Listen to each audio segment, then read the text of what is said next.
Good morning. I was going to say Mark because that's just how I've read your name, but good morning, Disco, and welcome to Project Entertain this morning. Squadron leader Mark Discombe is in charge of the Battle of Britain Memorial Flight, and it's something that I have seen a lot, but I'm absolutely fascinated to find out how it works, and I hope that the next hour that we have will actually explore a bit of that and how it works. But could you just start us off with telling us a little bit about the history of the Battle of Britain Memorial Flight, because it wasn't technically set up till 1973, but it's been going a bit longer than that, hasn't it? That's right. You go all the way back to 1957 when the historical aircraft flight was formed, and that was by Wing Commander Thompson, based at Biggin Hill. He had a Hurricane. He used it just for fun to get around, which I do wish we still had that ability today. Yes. That would be nice. And over time, as he watched the numbers of these historic aircraft dwindle, he realised we're maybe going to miss an opportunity to commemorate, the incredible achievements surrounding the Battle of Britain initially. And from there, the flight has grown. It's moved considerably, but we've been here since the 70s at RAF Coningsby up in Lincolnshire. And the flight, started with, it was 3 Spitfires and a Hurricane. 3 of those 4 aircraft are still on the flight. And we've grown now, though, to 12 aircraft, 2 training aircraft and 10 historical aircraft. Brilliant. And what I actually had no clue about was the fact that you are part of the RAF. I think a lot of people will believe that you're a sort of group of enthusiastic amateurs or a company set up to preserve these aircraft, but you're not. You're a flight of the RAF, aren't you? That's it. We are a fully functioning flying unit of the Royal Air Force. The staff that I have working for me, I'm a regular squadron leader, been in service now for 30 years. The rest of my staff are either regular, full-time reservists, and we're also looking at whole force. We've got civil servants, as the rest of the Air Force does, and also we engage with some contractors for specialist work. But the flight runs exactly the same as a Typhoon squadron or an F-35 Lightning squadron. Just a little bit slower. Yeah, speed in the air. But then, with the amount of activity we get done in the year, we were planning this year before everything changed, obviously, with COVID-19. But we were planning in excess of 1,000 events this year. So we do more events with our aircraft, get them out to be seen, so people think, reflect and remember, than all the other display teams put together. So, we're hugely busy with a very small team. And that's the critical bit, really, isn't it? It's about the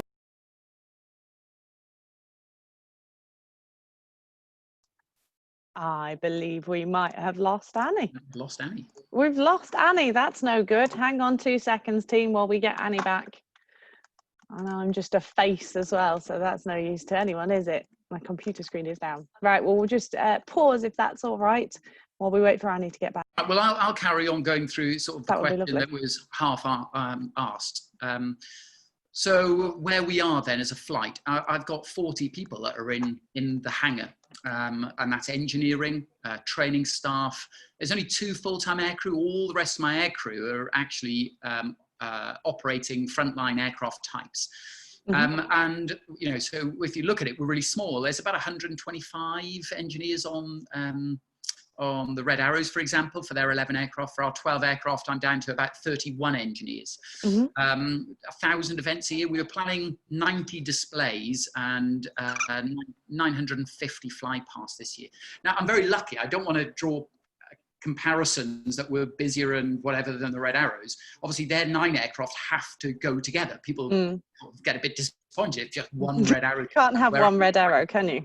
No, it just wouldn't be the same. Where I've got this, ability to divide and conquer. So I can get these, normally on a weekend, maximum sort of 7 aircraft out there. I can divide them up, try and cover as much of the country as possible. So we can, regularly go out and do 10 events on one sortie for one aircraft.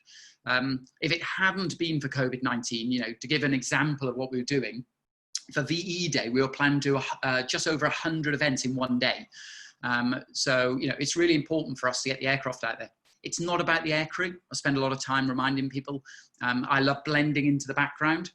It's the aircraft, what they represent, not just for the Second World War, although all the aircraft we fly tend to be Second World War because I think that's quite a evocative period.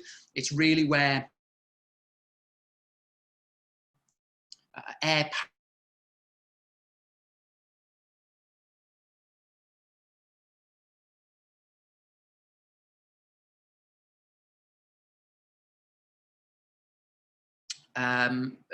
about as complex as you can get, while still be able to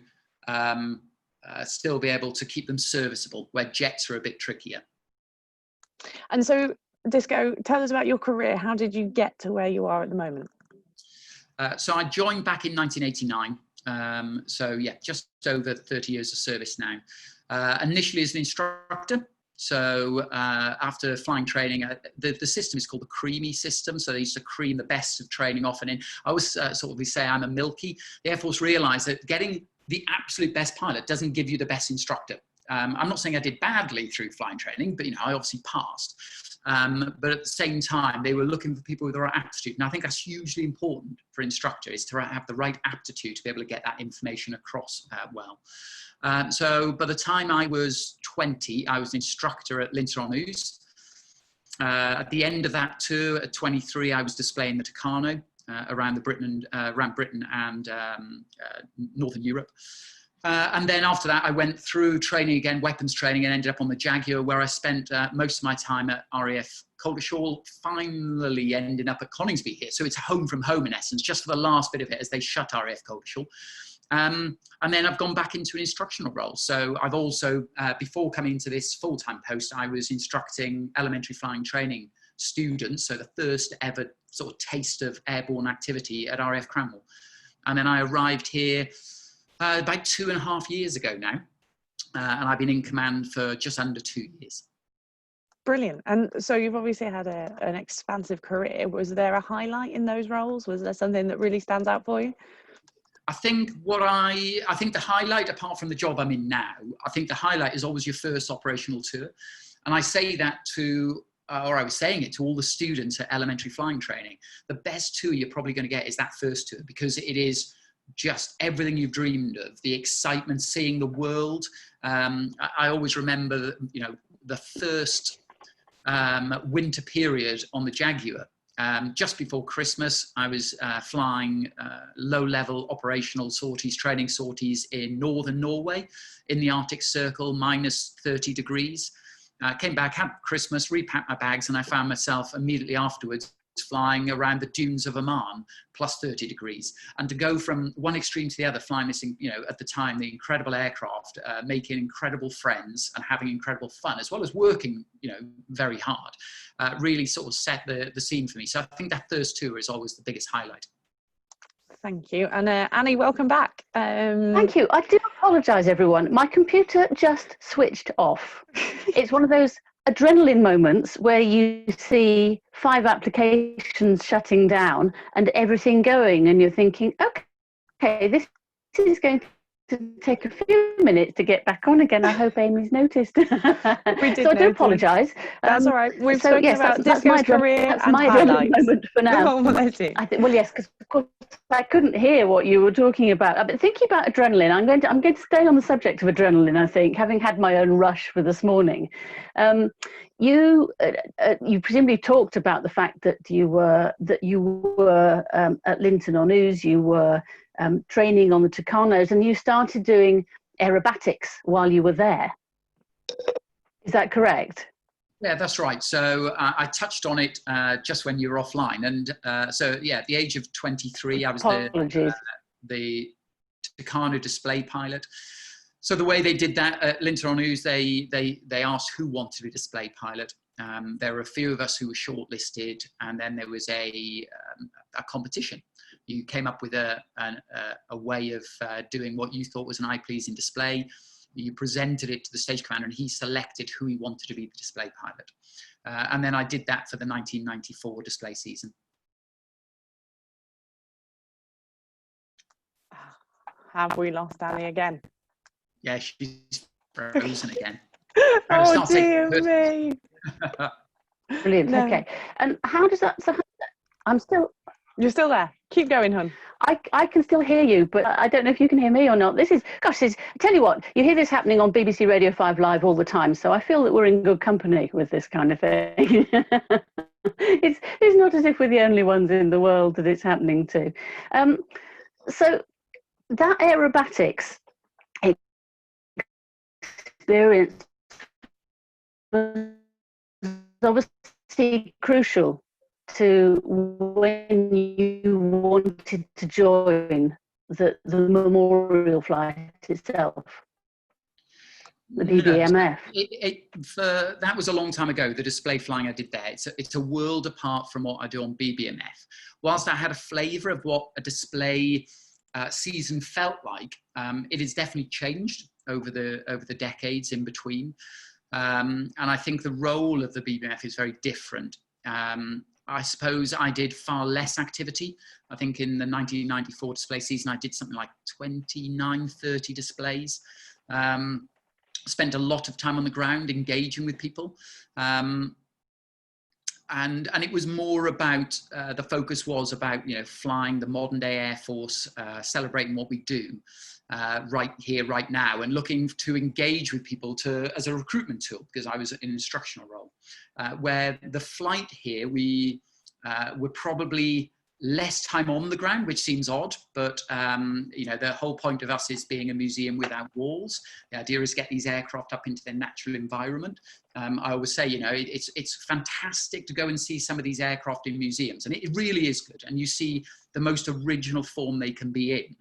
But if I bring children around and show them around the flight, and then one of the aircraft starts up outside, it changes instantly. The aircraft becomes alive, and they are really a living, breathing thing when they start up, and that captures the imagination. So I'm really desperate to get these aircraft in the air and get them flying. I think for the Merlin engine, it's one of those beautiful sounds that even if you don't like aircraft, it's probably one of those sounds that will stop people in their tracks to look, because it is a pleasant sounding thing. It's not a noisy fast jet or a rasping horrible engine. It's got a beautiful harmony to it. And that must be something that the engineers who work with you, who are a critical part of your team, enjoy as well. How do your engineers, you talk about the fact that they are a crucial part. Could you describe what they do and the importance of what they do?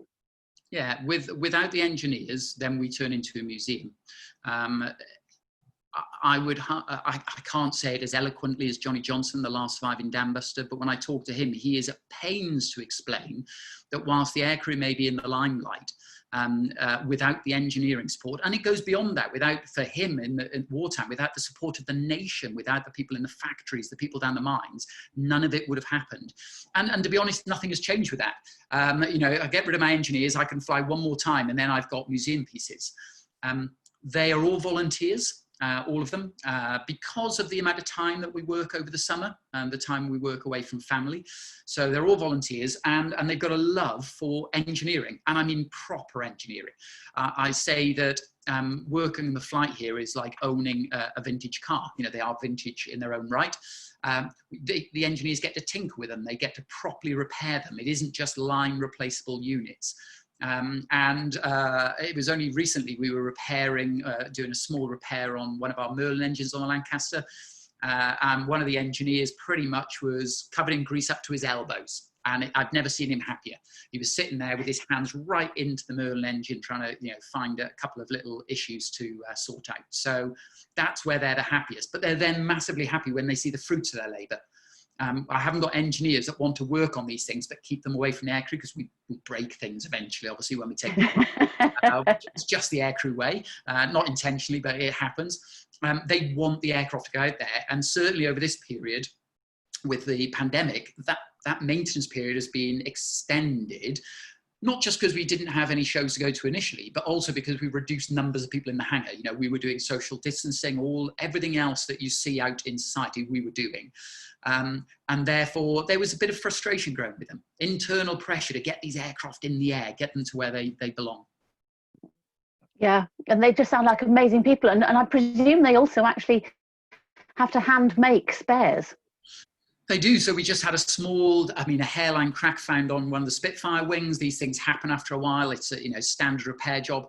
And again, there was nothing better than sitting there, cutting the metal, pre-drilling for riveting them on, repainting it.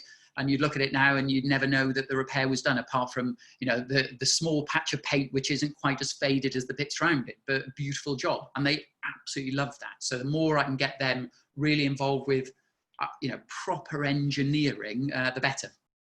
And just thinking about this, obviously, when you have a crack in a typhoon or something like that, you tend to, when you're in the RAF, be able to go off to the suppliers, and the non-destructive metal testing people at Rolls-Royce or whatever will come and have a look around. Do they come and have a look at your aircraft as well? Yes. So are you able to send scans or pictures?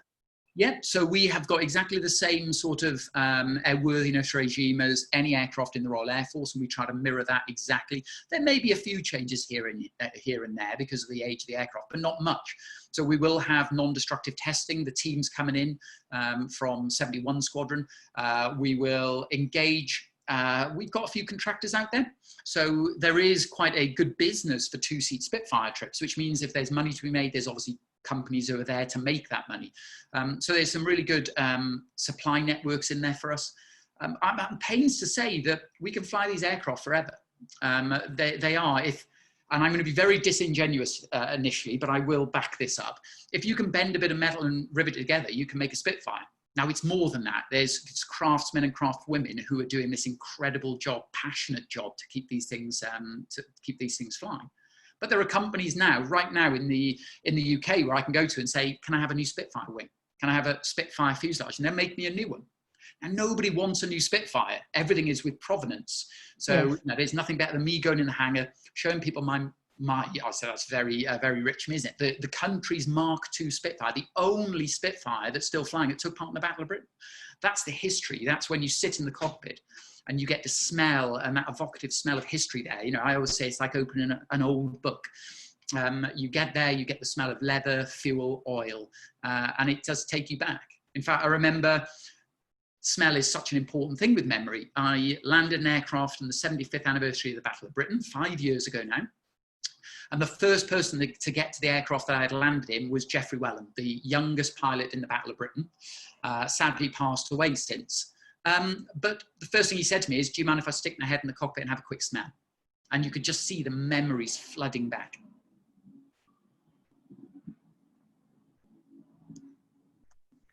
Is she with us? This is great, isn't it? We're doing really well.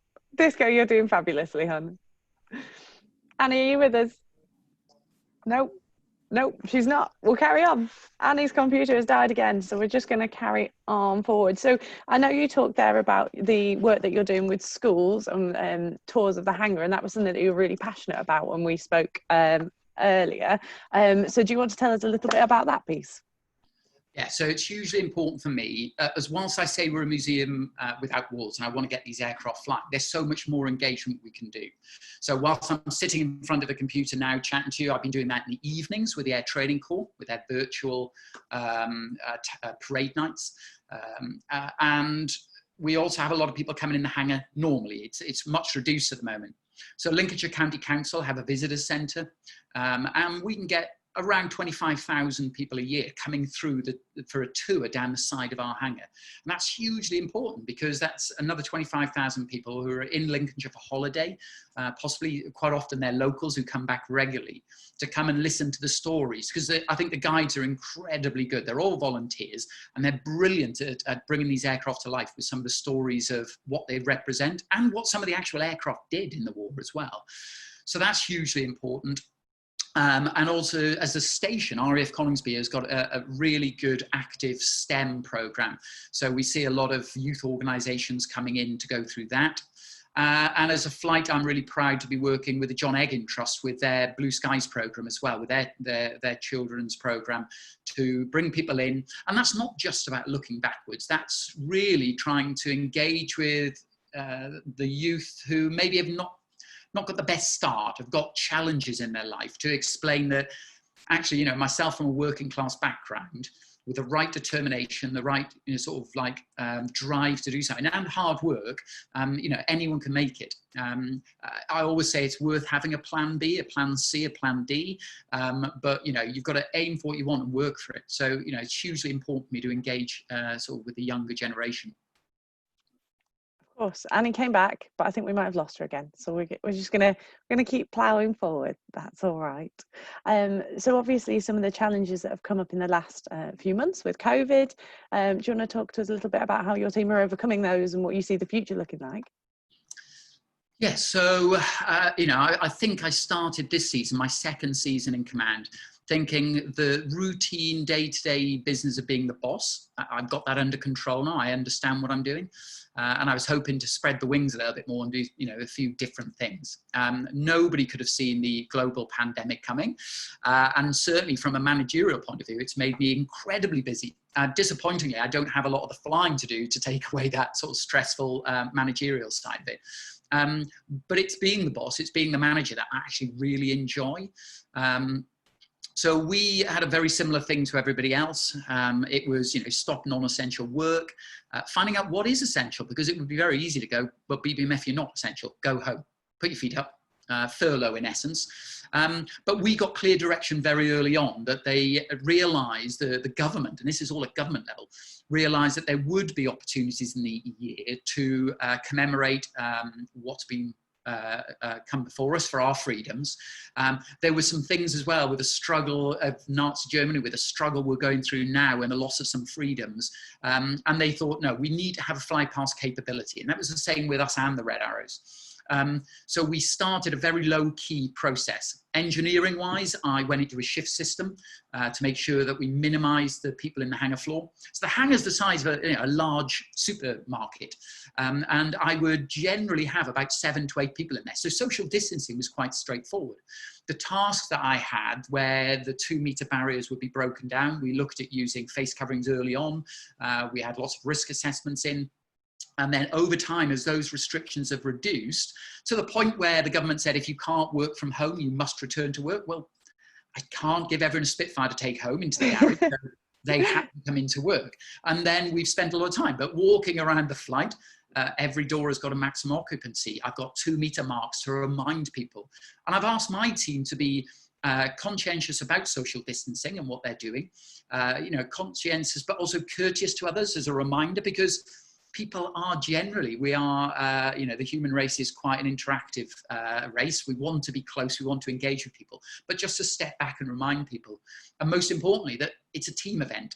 So, I don't have all the answers, and things like max occupancy on doors was one of my corporal's ideas. He says, why don't we do that instead of guessing how many people you can have in there if it's too busy?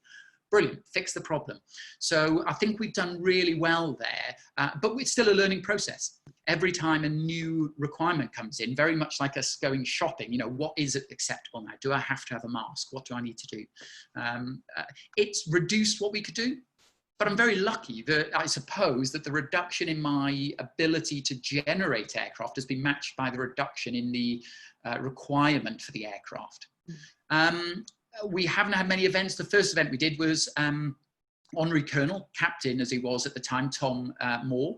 I would say that was really as a recognition of his fundraising activity that just happened to fall on his centenary year as a veteran. It fit really nicely. It picked up, there was a massive swell of support for him, for the nation. So for us to be involved with that, we were incredibly proud to do so. The planning had been going on for weeks and weeks and weeks. It was supposed to be a surprise, but there were, I suppose, a few people who were too eager to let everyone know that we were going to do it. So eventually the cat was firmly out the bag. But, the plan was a surprise birthday for him. But that sort of level of approval was up at the Secretary of State for Defence. That was a high-level government decision of whether or not it was appropriate to do that. We also supported some pre-filming for VE75 over the White Cliffs of Dover. We've already done some pre-filming for VJ75. So anyone living in central London may have seen us a few weeks ago flying over Horse Guards Parade. And that was for that. That will be shown on the 15th of August for VJ Day. And we've got activity on that day as well this weekend. So I've seen a real change now of a move from a lower key public events to much higher national important ones. Of course. And so you talked about VE Day and doing some sneaky VE Day stuff. You weren't allowed to tell anyone until it had happened. Was that right? Yeah, so we ended up taking 2 aircraft down to refuel quickly in Southend, and then we operated for about 20 minutes over the White Cliffs of Dover. That's probably one of the most poignant trips I've done on BBMF. The airspace was completely empty. There was almost nobody flying. In fact, it's the first time we've cut the corner to get down south, right over the top of Stansted Airport. And I mean, literally, there was nothing happening. It was just a lot of parked airliners. They were, I think, quite happy to see us. We gave them a lovely fly pass. But to sit for 20 minutes, it was a beautiful, you know, sort of crystal clear, blue sunny day. The White Cliffs of Dover were literally radiating. You know, they were amazing, radiant in the sunlight. And to have that long, we were in the Mark II and the Mark V Spitfire, which are both incredible history in their own right. To sit there and fly around, knowing there was an Army Piper sitting, being filmed on the shoreline, and there was also a Royal Naval ship. So it was a full tri-service event. So yeah, I think to sit there and we had lots of time to think and reflect, and that was, yeah, an incredible sortie. What an incredible thing to do as well. That's amazing. Yeah. So have you got anything planned for the future then? So obviously VJ Day this weekend, where can we see you, or is that under wraps? I'm not sure, actually. It probably is under wraps. Yes, we are. We're going to take out on Saturday. We've got, it's again a nationally important event. We are going to be doing a fly past the National Arboretum, and that will be with the Lancaster and 4 fighters. The plan will be to have the Lancaster leading with the 4 fighters in a box formation tucked right behind the Lancaster in close formation. So it's to commemorate the end of World War II in its entirety with the victory over Japan, but also putting in quite a few fighters there to start to recognise as well that this is the 80th anniversary of the Battle of Britain. So a heavy fighter force there as well. Of course, that's brilliant. Annie's just joined us. She says, apologies for continued internet connection problems. She said, I'm doing brilliantly, and Disco is fascinating. So she can hear us, but we just struggle to hear her. Yeah. So she's going to feed the questions into me, if that's all right. So you have to put up with me for a little while.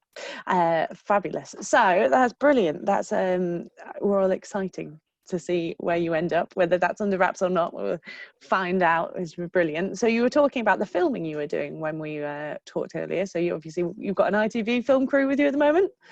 It is. So we'd always planned, even before the pandemic, we planned to do this year a documentary about the flight, what we represent. It's going to be shown on the 15th of September. It's called Flying for Britain. And it's just a little insight of what we get up to here. Now, obviously, the format of that has massively changed as the pandemic's kicked in, but all the filming is done. We've got the film crew here today. In fact, Sir David Jason as well from Only Fools and Horses fame is going to be around. In fact, he should be here today now. I've locked the door, so I can't see him yet. And that's actually taken on a much bigger significance now, because this gives me the opportunity to, you know, normally I'd have a crowd flying the aircraft, about over 8 million people a year that would see our aircraft. We're not going to get that anywhere near that this year. So all of a sudden the significance of having this documentary is huge. And they've got some really good old footage that they captured over the years, this company, to bring in the veterans' point of view as well. So there's a balance bit there. You know, I've made it very clear that it's not about us. It's not about making us look cool. The pilots are irrelevance. It's about the commemoration bit, but showing how we do that and the work that's needed to be done in this very small unit with a massive output. Absolutely. So when you're not leading your team, when you're not flying amazing aircraft and looking after all those wonderful volunteers you've spoken about, what's downtime look like for you? Downtime for me is brilliant fun, generally tiring. I've got 3 very young children from the age of 6 downwards. So I've got Freddie, Charlie and Alex at home with my wife Hannah, and that's what it does. So I used to say I used to like reading, generally reading history. I don't do much of that now, but I'm very good at The Tiger Who Came to Tea.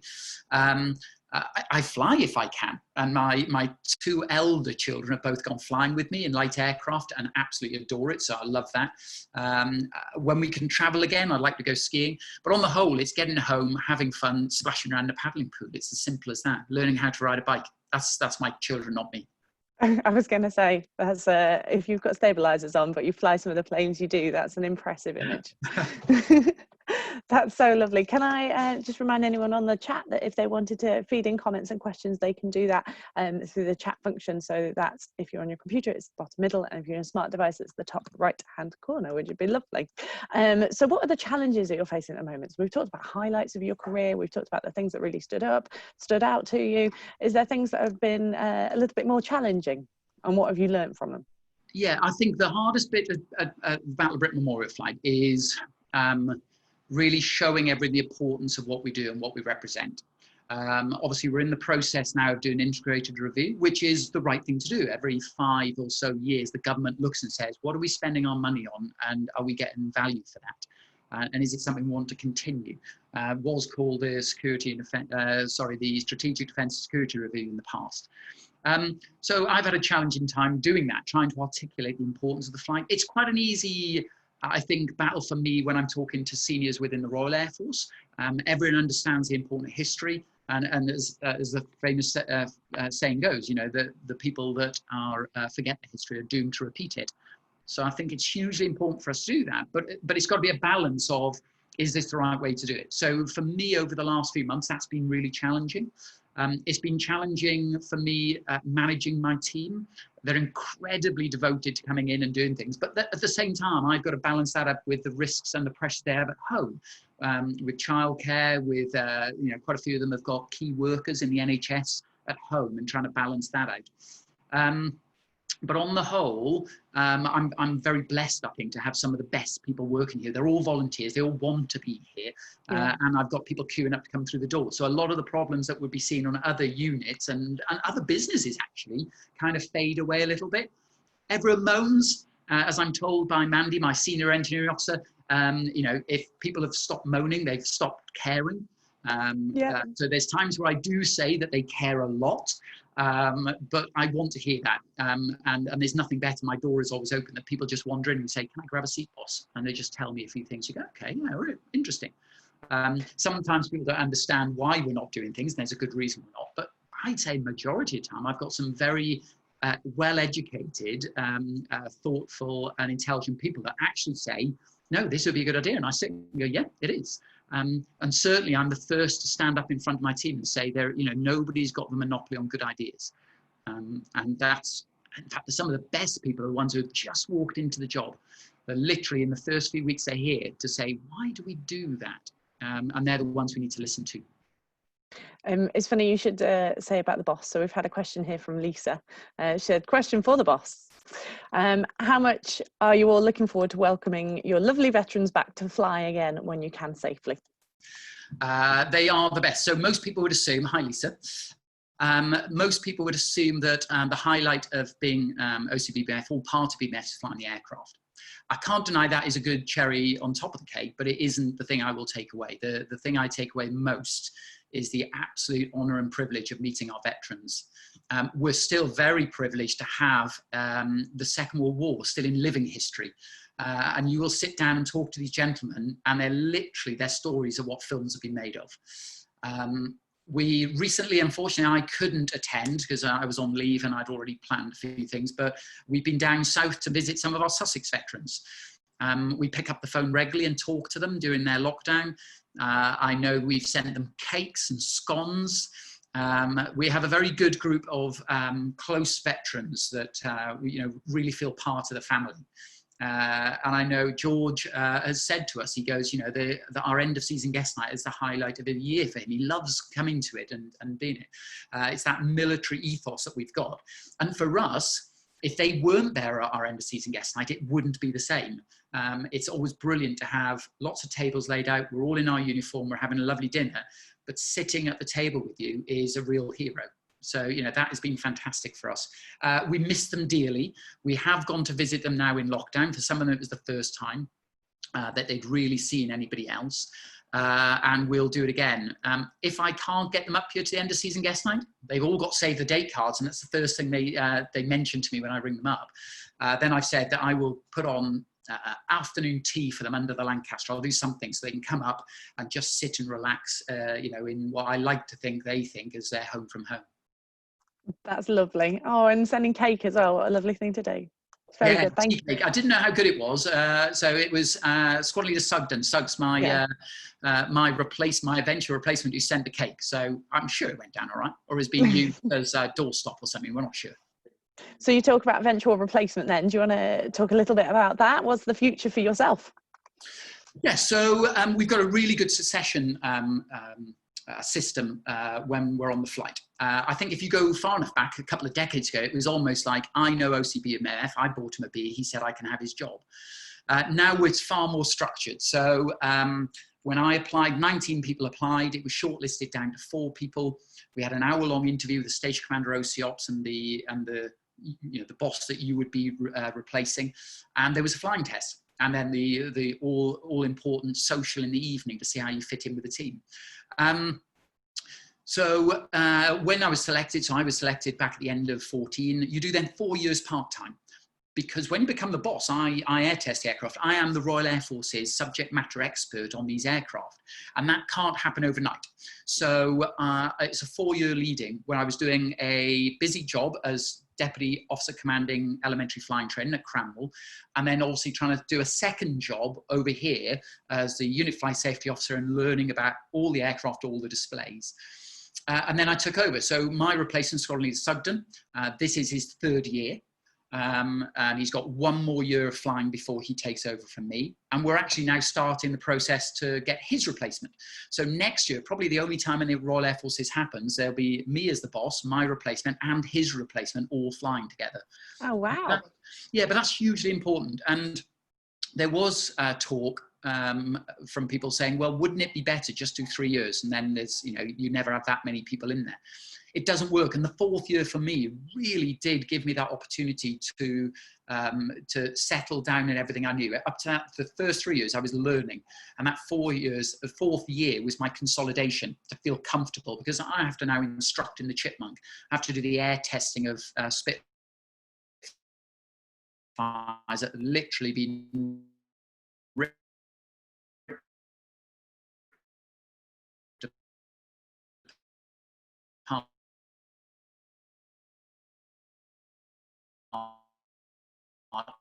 first air test, the aircraft hadn't flown, usually in the soft, or a bit their own personality and character.